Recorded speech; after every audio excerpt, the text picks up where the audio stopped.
Hello everyone, welcome back to the my channel study 21। कैसे हैं आप सब? आई होप आप सब अच्छे होंगे। हम लेकर आए यहाँ पर क्लास 10th मैथ बेसिक का सैम्पल पेपर फिर से। तो ठीक है, हम एक पेपर करवा चुके हैं, तो ये दूसरा पेपर है। तो चलिए शुरू करते हैं। तो शुरू करने से पहले वीडियो को लाइक जरूर करें। अगर आपको वीडियो पसंद आए तो वीडियो को लाइक, और अगर आप चैनल पर फर्स्ट टाइम है, वीडियो फर्स्ट टाइम देख रहे हैं, तो चैनल को सब्सक्राइब जरूर से कर लीजिएगा, क्योंकि अब हम ये दूसरा सैम्पल पेपर सॉल्व कर रहे हैं। ठीक है, तो चलिए शुरू करते हैं। सबसे पहले देखिए, कुछ इस पैटर्न में आपका पेपर आएगा। ठीक है, तो ये पैटर्न वही है जो आपके एग्जाम में आएगा, उसी को हम सॉल्व कर रहे हैं यहाँ पर। तो देखिए, फर्स्ट क्वेश्चन हमें क्या दे रखा है। फर्स्ट क्वेश्चन दे रखा है, if the HCF of 360 and 64 is 8, then their LCM is. आपको बताना है उसका एलसीएम क्या होगा। ठीक है, तो यहाँ पर एलसीएम एचसीएफ और नंबर्स का एक रिलेशन होता है, वो क्या होता है आपको बताते हैं। तो ये होगा a into B is equal to HCF into LCM, यही होता है फॉर्मूला। ठीक है, आपको फाइंड करना है एलसीएम, तो एलसीएम को तो यही छोड़ देंगे हम। ठीक है, और नंबर्स कौन कौन से दे रखे हैं, 360 मल्टीप्लाई 8 और डिवाइडेड बाय एचसीएफ। एचसीएफ कितना दिया है, सॉरी 360 मल्टीप्लाई 64, दूसरा नंबर हमें 64 दे रखा है, और डिवाइड एचसीएफ कितना दिया है 8।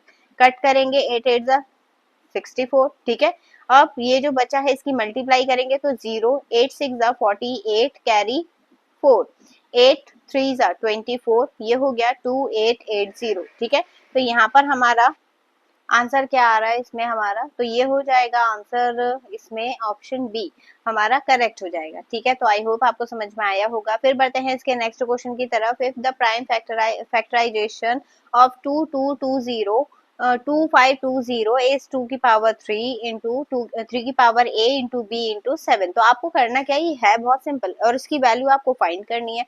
तो इसमें करना कुछ नहीं है, सबसे पहले आपको ना 2520 के क्या करना है, फैक्टर करना है। तो 2520 किससे कट करेंगे, 2 से, तो ये होगा 2 1 जा 2, 2 2 जा एंड 2 6 जा 0 हो गया। फिर 2 से कट करेंगे 6 3, फिर 2 से कट हो जाएगा ये। ठीक है, जब तक लास्ट में 2 से कट होने वाली डिजिट आ रही है तब तक वो 2 से कट हो सकता है। तो 2 3 जा 1 और ये 5, अब ये 2 से कट नहीं होगा, आप 5 से कट करेंगे तो 5 6 जा 30।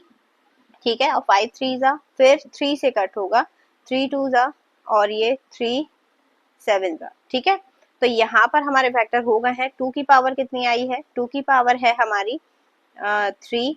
ठीक, सेम आई है जैसे उसमें दे रखी है। फिर मल्टीप्लाई 3 की पावर कितनी है 2, मल्टीप्लाई 5 सिंगल है और इंटू 7।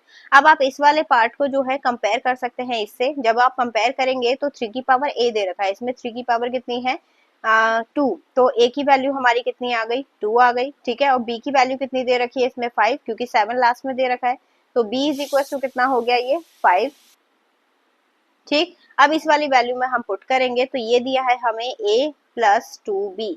ठीक, तो ये होगा a की वैल्यू कितनी है 2 प्लस 2 मल्टीप्लाई 5, और मल्टीप्लाई करके कितना हो जाएगा 2 प्लस 10 मीन्स 12। ठीक है, तो इस तरीके से इसे सॉल्व करना था। आई होप आपको समझ में आया होगा। चलिए देखते हैं इसमें ऑप्शन कौन सा करेक्ट है हमारा। ऑप्शन डी क्या हो जाएगा, इसमें करेक्ट हो जाएगा। फिर इसके बाद बढ़ेंगे इसके नेक्स्ट क्वेश्चन की तरफ। तो इसका नेक्स्ट क्वेश्चन, क्वेश्चन नंबर 3 दिया है, which of the following equation has 2 as a root. तो आपको करना ये है, चेक करना है कि 2 जो है इनमें से किसका रूट है। तो करना कुछ नहीं है, आपको x की जगह पे बस 2 पुट करके देखना है। ठीक है, जब x की जगह पे 2 पुट करेंगे तो ये होगा 2 2 2 जा 4 प्लस 12 सॉरी 6।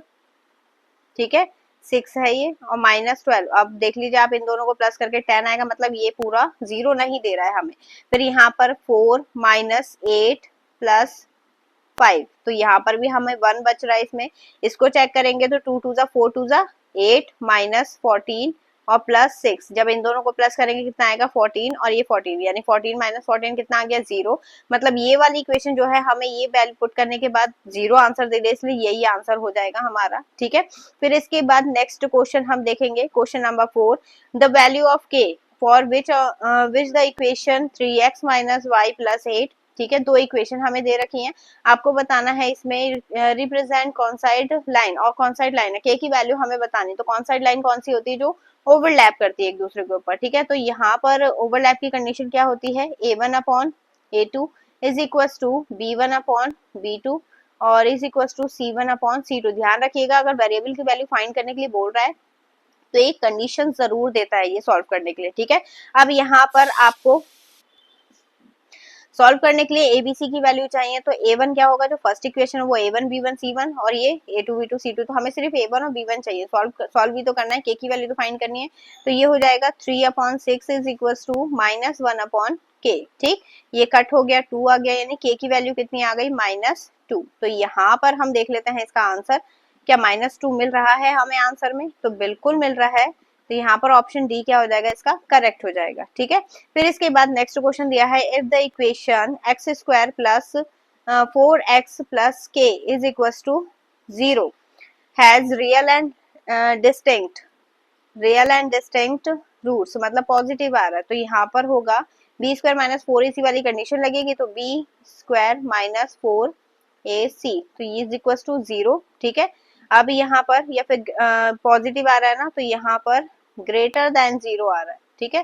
तो ये हो जाएगा b की वैल्यू हम रखेंगे 4 और 4 4 जा 16 माइनस 4 इंटू 1 इंटू k, ठीक है। ये हो गया less than is equal to 0, distinct मतलब हो गया अलग अलग आ रहा है, तो बड़ा ही आ रहा होगा ये, ठीक है। अब यहाँ पर इसे लेके जाएंगे हम दूसरे साइड इस वाले पार्ट को, तो ये हो जाएगा 16 ग्रेटर देन 4k और ये कट करेगा इससे 4 टाइम में, तो यानी 4 ग्रेटर देन k, तो कौन सा ऑप्शन है 4 ग्रेटर देन, ध्यान रखिएगा 4 ग्रेटर देन, ठीक है। 4 ग्रेटर देन, ये अपोजिट करके दे रखा है बट कंडीशन ये है, यहाँ पर k ग्रेटर है, यहाँ पर है 4, ठीक है। तो इधर हो गया ऑप्शन बी हमारा करेक्ट। तो यहाँ पर हमारे जो है 5 क्वेश्चन कंप्लीट हो गए हैं। आई होप आपको समझ में आए होंगे। आपको वीडियो कैसी लगी कमेंट सेक्शन में जरूर बताइएगा और इसके नेक्स्ट पार्ट के लिए कमेंट में पार्ट 2 जरूर लिख दीजिएगा, ठीक है। तो यहाँ पर मिलेंगे अब हम इससे नेक्स्ट वीडियो में। आई होप आपने वीडियो एंजॉय करी होगी और आपका पेपर अच्छा हो, इसलिए हम आपकी प्रिपरेशन करवा रहे हैं। तो वीडियो को लाइक, चैनल को सब्सक्राइब जरूर से कर लीजिएगा। चलिए मिलेंगे इससे नेक्स्ट वीडियो में, तब तक के लिए धन्यवाद।